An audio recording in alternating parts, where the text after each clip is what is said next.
નમસ્કાર મિત્રો, આજે આપણે એક એવી અદ્ભુત અને રહસ્યમય ભક્તિ સાધના વિશે વાત કરવા જઈ રહ્યા છીએ, જે વિશે કહેવાય છે કે જો તેને સાચી શ્રદ્ધા, શુદ્ધ મન અને નિયમપૂર્વક કરવામાં આવે તો માતાજી અથવા કુળદેવી સ્વપ્નમાં સંકેત આપી શકે છે.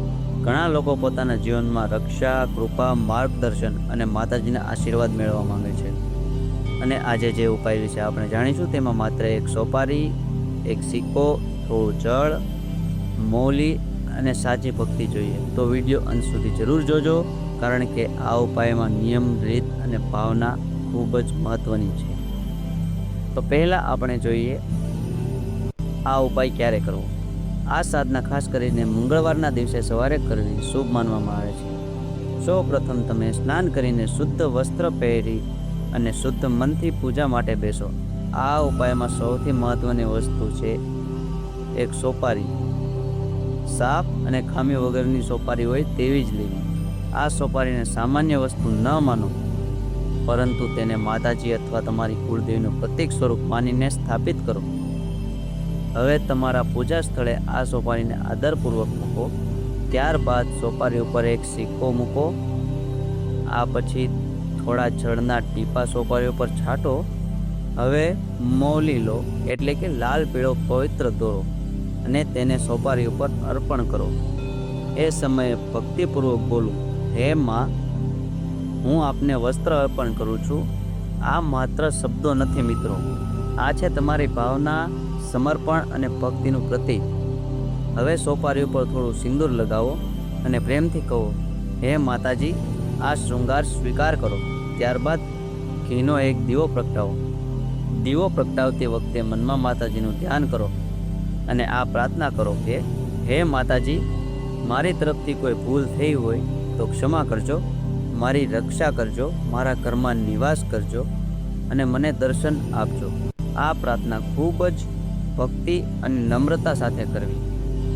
શાસ્ત્રીય અને લોક માન્યતાઓ અનુસાર જ્યારે સોપારીને મૌલી, જળ, સિક્કો અને શૃંગાર સાથે સ્થાપિત કરવામાં આવે છે, ત્યારે તે માત્ર એક સોપારી નથી રહેતી, પણ તે દેવી શક્તિના પ્રતીક સ્વરૂપે પૂજનીય બની જાય છે.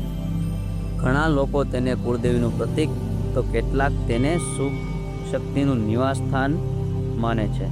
અહીં સૌથી મોટું રહસ્ય છે ભાવના.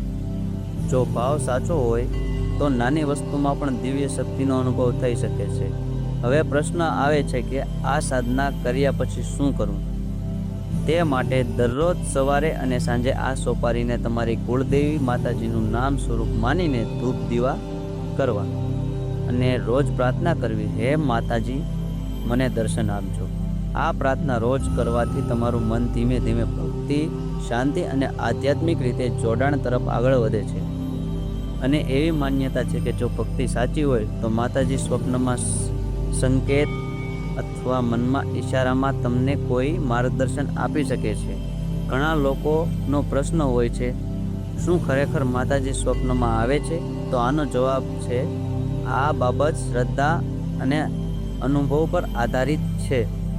ઘણા લોકો કહે છે કે સાચી ઉપાસના પછી તેમને સ્વપ્નમાં મંદિર, પ્રકાશ, દેવીનું સ્વરૂપ, લાલ ચુંદડી, દીવો, સિંહ, ત્રિશૂલ કે કોઈ પવિત્ર સંકેત જોવા મળે છે.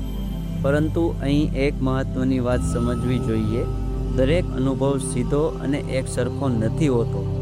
કેટલાક લોકોને શાંતિનો અનુભવ થાય છે, કેટલાકને અંદરથી હિંમત મળે છે અને કેટલાકને કોઈ સંકેત અથવા સ્વપ્નમાં જોવા મળે છે. આ ઉપાય કરતી વખતે એક વાત હંમેશા યાદ રાખવી, આને અંધશ્રદ્ધા, ડર કે ચમત્કારની લાલચથી નહીં, પણ શ્રદ્ધા, ભક્તિ અને સકારાત્મક ભાવથી કરવી. જો તમારું મન શુદ્ધ છે, તમારી ભાવના સાચી છે અને તમને માતાજીને પ્રેમથી યાદ કરો છો, તો એ જ સૌથી મોટી સાધના છે. દેવી ઉપાસનામાં નિયમ, શ્રદ્ધા, શાંતિ અને વિશ્વાસ, આ 4 બાબતો ખૂબ જ જરૂરી છે. તો મિત્રો, આ હતી મંગળવારે સોપારી દ્વારા કુળદેવી માતાજીની ભક્તિ સાધના, જે વિશે કહેવાય છે કે સાચી ભક્તિથી માતાજી સ્વપ્નમાં સંકેત અથવા આશીર્વાદ આપી શકે છે. જો તમે પણ માતાજી પર સાચો વિશ્વાસ રાખો છો તો કમેન્ટમાં જરૂર લખજો, જય માતાજી. અને જો તમને આવા જ ધાર્મિક, રહસ્યમય અને સાચી ભક્તિવાળા વિડીયો ગમતા હોય તો વિડીયોને લાઇક, શેર અને ચેનલને સબસ્ક્રાઈબ જરૂર કરજો. જય માતાજી, જય કુળદેવી માં.